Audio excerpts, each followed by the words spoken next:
You don't see people really sharing the truth of how they feel, the struggles that they're really going through, and people are becoming more and more vocal about that. In fact, it's almost a new trend to actually share how you really are feeling, how you really are struggling, especially here in America.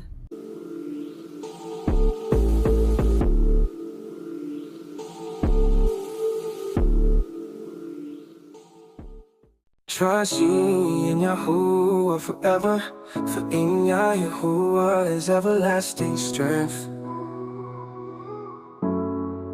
Hey, what's up, America? I'm going to be real with you here because I see no future for people in America. After seeing the high cost of homes nationwide, the high cost of gas, the high cost of food, the high cost of rent, cars, rental cars, used cars, insurance, healthcare, taxes, and every other thing, how is anybody in this country supposed to prosper that's not already wealthy? Could someone tell me that? Revelations 13, 16 through 17.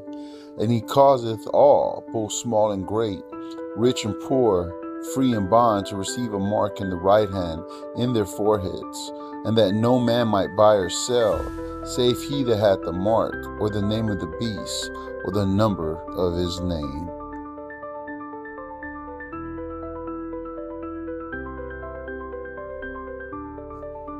Are you prepared? Spiritually, mentally, and physically? Check out these examples of people right here in America, quote unquote, the greatest, most powerful, and richest country on earth. Look how people and society is starting to break down. And I'm just talking about people who are actually hardworking people who are trying to stake their claim in this society. The time is coming. Are you prepared? And we did our best to try to bleep out the cursing. With that being said, take heed. The pulling yourself up by your bootstraps argument is and over. It doesn't work now. You have average home prices of $512,000. Grocery prices are almost 100% more since 4 years ago. Same with rent, same with mortgages, same with used cars, same with new cars. Taxes are slightly lower, and I do mean slightly. Wages are slightly up, but no way in hell will that meet the requirements. I just saw a story about a nurse with a $75,000 salary a year and an 808 credit score denied for getting a home. Zero student loan debt too. So debtless, making 75 grand a year with an over 800 credit score, not good enough for a house. So what are we doing here? What's the end goal? Starvation? Death? What's going on here? No matter what you do, no matter how you spend the finances, the middle class and the poor have no upward mobility. There is no hope now. None. No hope. None. Zero. The next 2 or 3 generations are because you allowed so much greed. Younger generations will never have shit because of your greed. I've already broken my back trying to make ends meet working for the last 30 years. I already know I'm not gonna get anything from the rich. I don't give a but the younger generations, if you keep stealing and being greedy, they're gonna all be homeless, and then what do you have? Ruling over a bunch of homeless people? You. Trigger warning, I'm gonna crash out right now, and this is gonna be a long video, but I feel like you can relate to this, so here we go. It's great living in America. Unless you're a fucking American. If you're a bank, though, you are thriving, while the rest of us are just trying to fucking survive. I just came across a video saying that banks are at an all-time high. Like, their expectations have blown through the roof of what their profit margins were gonna be. You wanna know why? They are fucking thriving because America is starving to live. At least 95% of Americans right now are literally surviving off credit cards, off loans in general. And banks are eating that shit up over the high interest rates. We're fighting for our lives over here. You want to know what the American dream is like? Let me tell you. Every day I wake up hoping today is the last day on earth. I'm tired of it here. The American household, on average, is $80,000 in debt. And that's just credit cards and like auto loans. Maybe even some student loans thrown in there. But that's not even including your mortgage. That's just credit card debt. And right now, banks are eating that interest rate up while we're all surviving. You mean to tell me that the average American goes to their mind-sucking job, works 8 to 12 hours, to have everything deducted, have nothing left to live on, and we're forced to put food on the table by using credit cards? Okay, picture this, right? You go to college. You get yourself in hundreds of thousands of student loan debt. You are one of the 5% of college graduates to get your job in the field you got your degree in, right? You get everything garnished from your wages because the increase on living and everything around you has gone up, but your pay has stayed the same. But then you also get taxes taken out. We get taxed breathe, people. We get taxed on owning shit, we get taxed on working, we get taxed on just living, okay? Then you got health insurance. That's a joke and a whole video within itself. But basically, the average American pays anywhere between $300 and $1,000 a month for health insurance. Basically, you're paying just to say, I have health insurance. But then when you go to use health insurance, you have co-pays and deductibles, and they don't cover nothing until you've met your deductible. What do you mean? Why am I paying you $1,000 a month to have health insurance when I'm still paying more just to use it? I digress. Then you have everything like retirement, 401 taken out. Okay, great. You're going to work 30 to 40 years of your prime so that when you get to retirement age, we're going to give you monthly stipends back just so you can afford to live without a job. Meanwhile, like 80% of senior citizens that are retired now are working at Lowe's at the age of 87 because they can't survive just on their retirement. That's just a prime example. We're all struggling to keep our heads above water because we don't earn enough money. After everything gets taken out, we are now forced to pay super high interest rates on everything we own. Even stuff that's paid off, we're still paying interest on. How does that make any sense? But you're sitting there, the American family, the average American family is no longer middle class. You're either poor or rich. The rich is making money off the poor because the poor can't afford to have two jobs, full-time jobs, and still be able to take care of their families and have enough money at the end of the day to put food on the table. Hence why we are forced to live on credit card debt. And y'all are just going to keep jacking up the prices that we're never going to be able to afford to pay off. Because unfortunately, Dave Ramsey, the average American person has nothing left after their paychecks come in and they pay their bills and they buy groceries. They have nothing left to save. So you're sitting there with $20 to your name for 2 weeks until the next penny. And that's if you're lucky. There's some people that are in the red right now. They are working their asses off and they can't even pay all their bills on time. And they're trying to decide, do you want to keep the light on this month or the water? No. Living is just a luxury. I can't afford to put braces on my kids right now. That's a luxury. Going out to eat, that's a luxury. I don't know if this is happening to anybody else in America, but it's getting pretty annoying with me. So I had a phone plan that I started about 1.5 years ago. It was about $115 a month. A little overpriced for a single line, but sure. I was willing to pay it. Come 1.5 years later, they're trying to charge me $167 a month for the rest of the contract. They don't specify why, they just, it's extra service fees.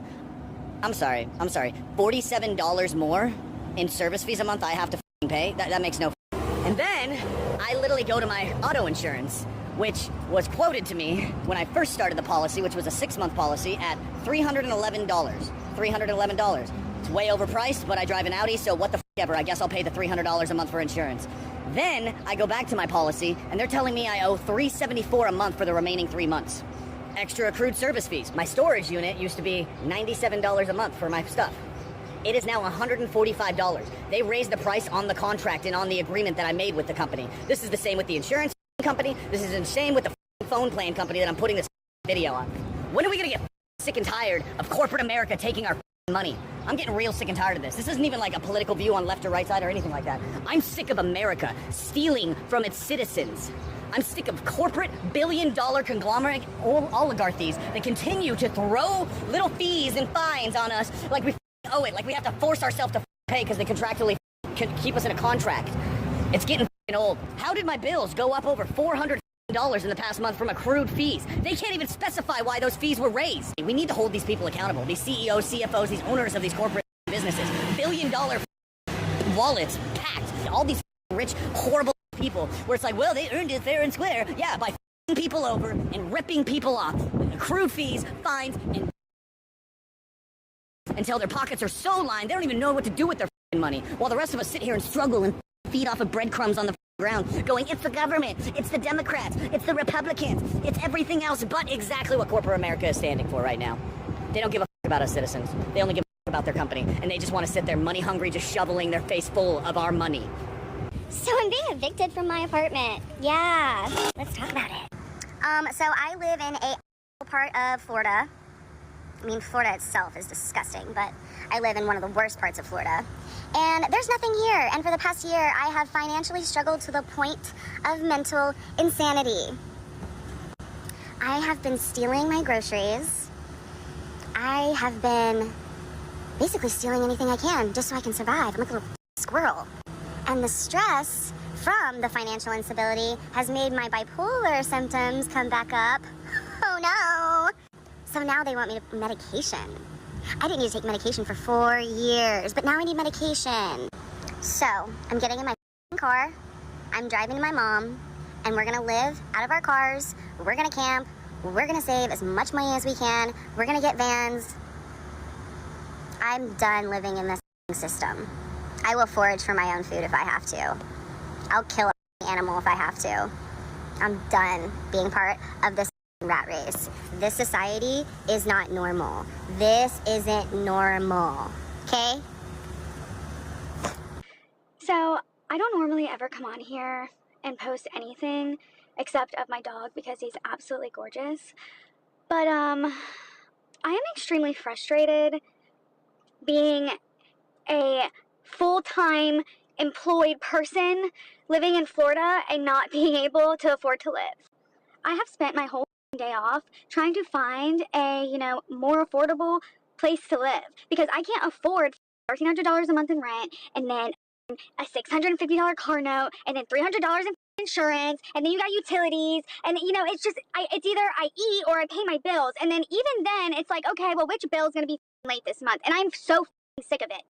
Like all these apartment complexes and realtors and even private renters, so hard. And I mean that with everything in me. I nor anybody else should be working 60 plus hours a week and not be able to live. I'm about to crash the out. I don't know. Maybe it's just me. Maybe it's just me losing my mind. I don't know. I don't know, but I'm about to lose my shit because I just can't take it. I'm so livid right now. Hear me out. Health insurance in America is a joke. I just saw a video of a girl being like, how are we going to do this, like, for the rest of our lives?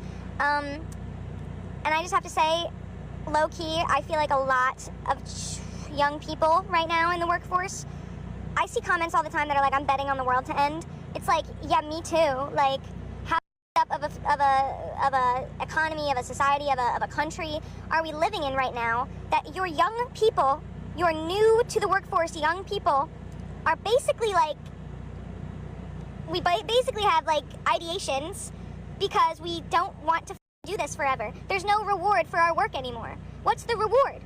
Like, oh, you get to go to sleep at night. I feel like the lack of money that people have now is really just starting to compound anxiety, depression, anger. They're short fuse. People are just getting, it's even worse to me this year than it was last year, but fuses are getting shorter. You see people that any kind of issue comes up, whether they're in a store, just anywhere, people are just automatically, they're getting the shakes, they're getting angrier faster. People are not having the amount of patience they used to have. It really comes down to emotional intelligence, and people are not able to manage this anymore. And I'm starting to see people break. I see people constantly all day, and it just seems like it's starting to just kind of compound. And I don't know where this is going to go. Bills are not getting cheaper. Nobody's getting paid more money. Matter of fact, companies out there are quietly reducing things like perks, benefits, bonuses. So in a way, you're actually making less money probably than you might have made in the last several years. And at the same time, everything just continues to go up.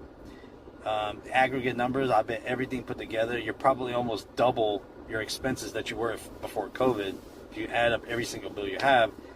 I just don't know where this goes. People just people are not making eye contact with you out in public. Less and less people are smiling. People just seem on edge. They seem agitated. They're just in their own world.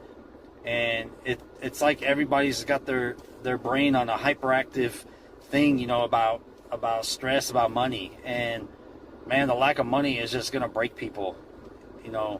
Money doesn't buy happiness, but money buys your peace. It buys options. It buys your ability to survive and to enjoy the things around you.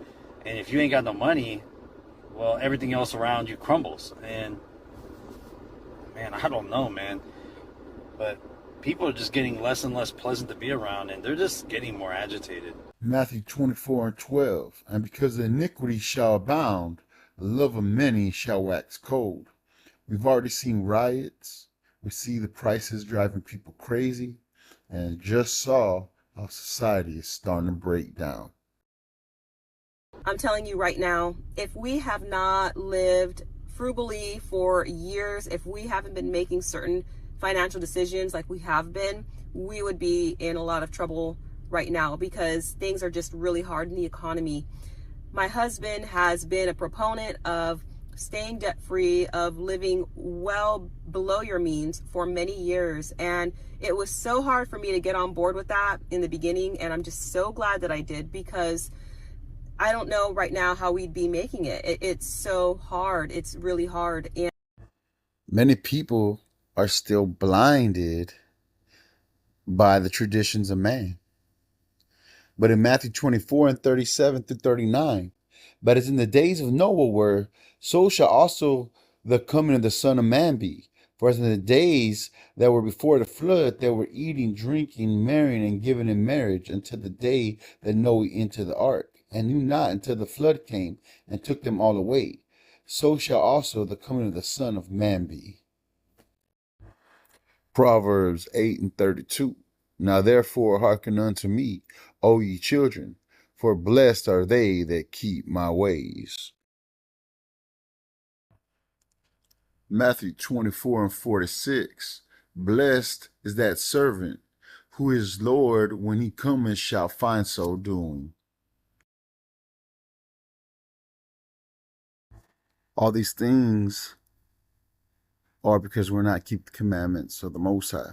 In the 2 Chronicles it says, and he did evil because he prepared not his heart to seek Yahweh. And in Romans it says, in chapter 5, verses 3 through 5, and not only so, but the glory and tribulations also, knowing that tribulation worketh patience, and patience experience, and experience and hope. And hope maketh not ashamed, because the love of Yahuwah is shed abroad in our hearts by the Holy Ghost, which is given unto us.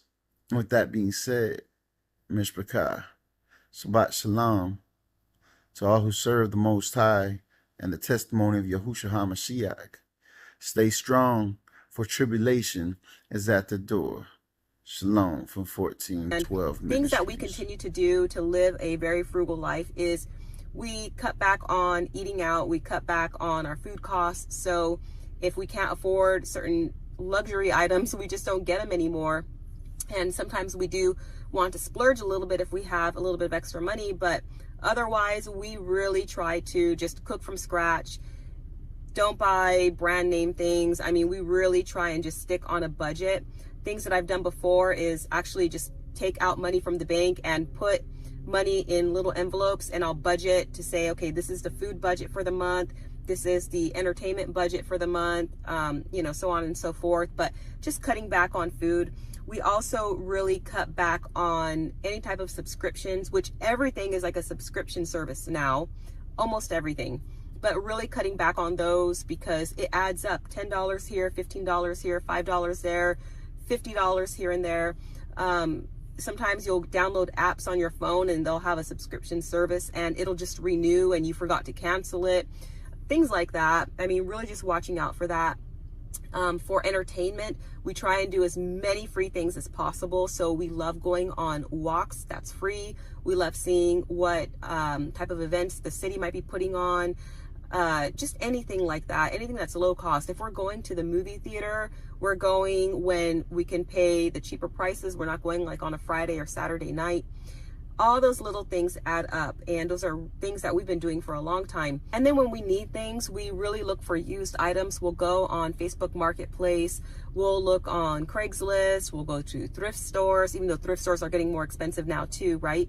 But these are the types of things that we do just to lower the cost of everything. If we have extra items or something that we don't need anymore, we'll sell it and try and make some extra cash. And that's always a good thing to do as well. If you need some extra money, if there's anything that you can sell right now that you don't need, that isn't that valuable to you, go ahead and sell it. That's something that everybody can be doing. And usually, you can make some extra cash like that. And then also we pay really close attention to our finances.